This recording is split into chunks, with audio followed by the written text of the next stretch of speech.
we're going to do some post-processing, like I said yesterday. So to do the post-processing, we can just have a look.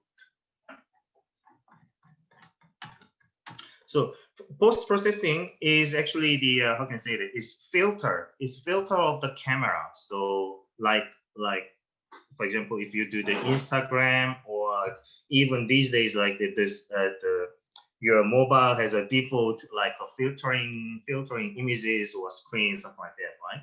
So that's exactly same idea with that. In the package manager, they already have the basic function of the post-processing. So this one post-processing, well, you don't need to care about the version in this time. Just install this one.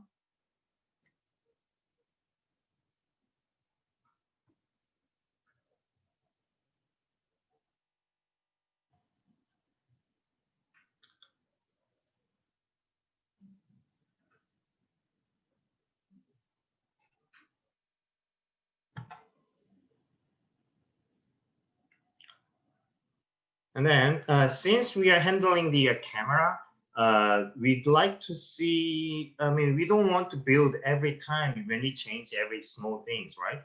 So, and then in this case, our game screen is black background because we are using the AR camera. So just for now, I'm going to just disable the AR camera just for temporary.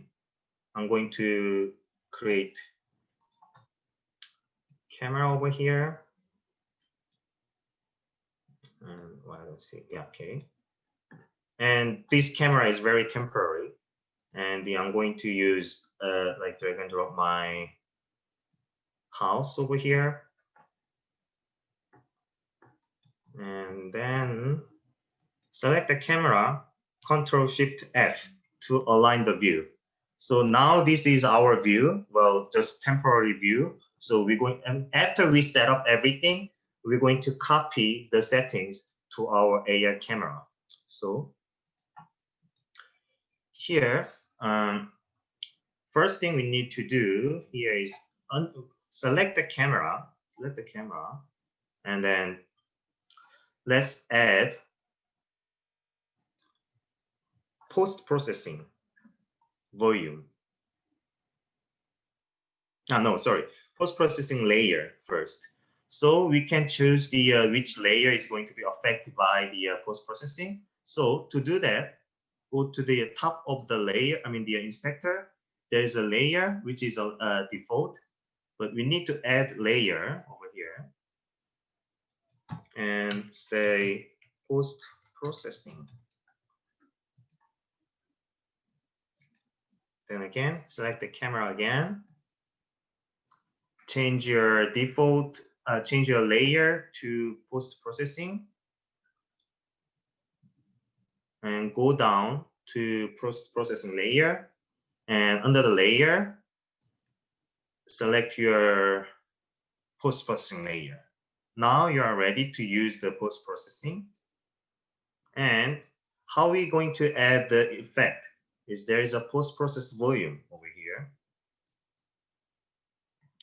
By using this, we can have a lot of like different effects. So to do that, let's create the new post-process profile, new, and then we can add different, so many effects over here. So let's see one by one. I mean, just what we need, what we're going to do over here.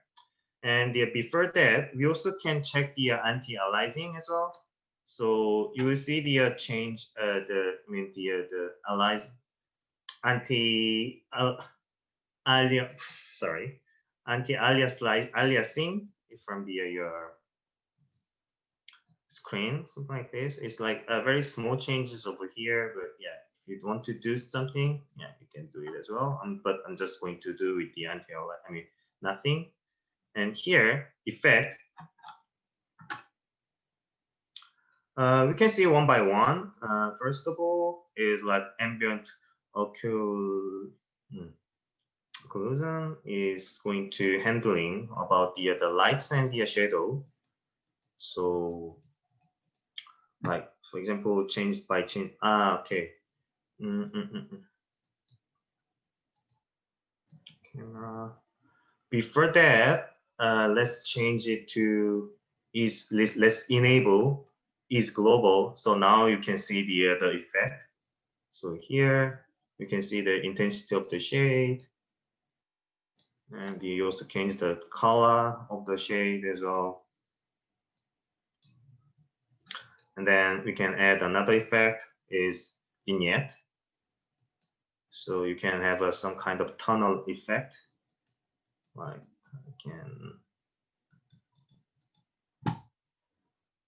intensity, yeah, these kind of things. And you can have a bit of vignette and plus more smooth.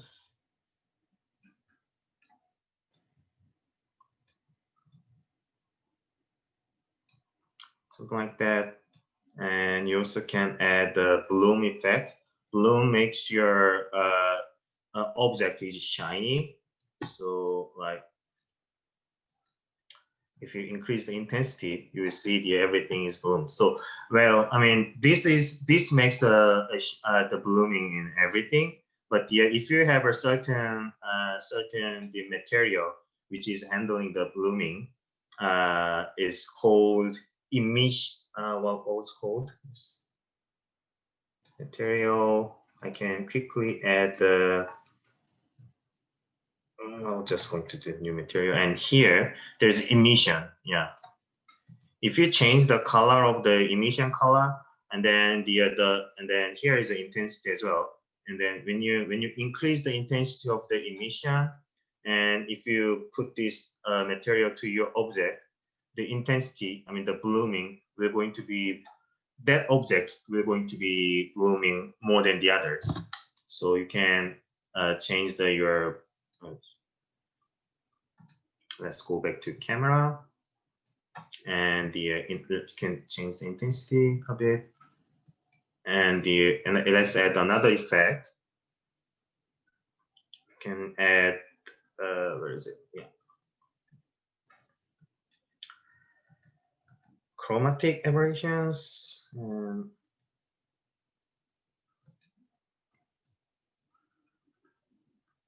So you can see there's some kind of like effect like this, or you also can change the depth of field as well. So you can focus only the certain position, like so change by changing the focus distance, like yeah, it can be out of focus or yeah, and yeah, like this. So you also can change with this, but yeah, maybe I don't want to use this one for now. So you can just disable it, either remove it, up to you.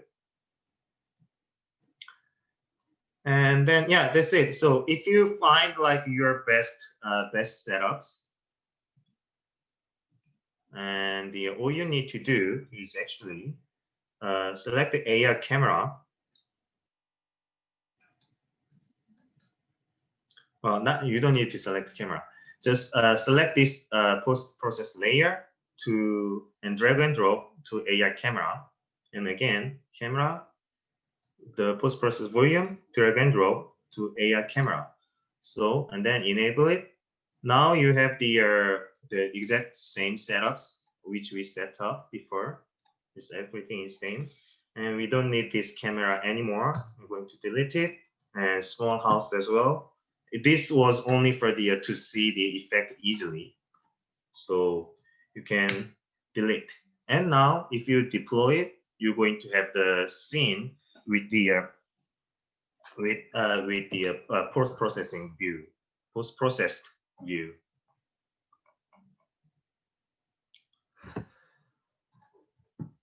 And okay, this is about the post-processing.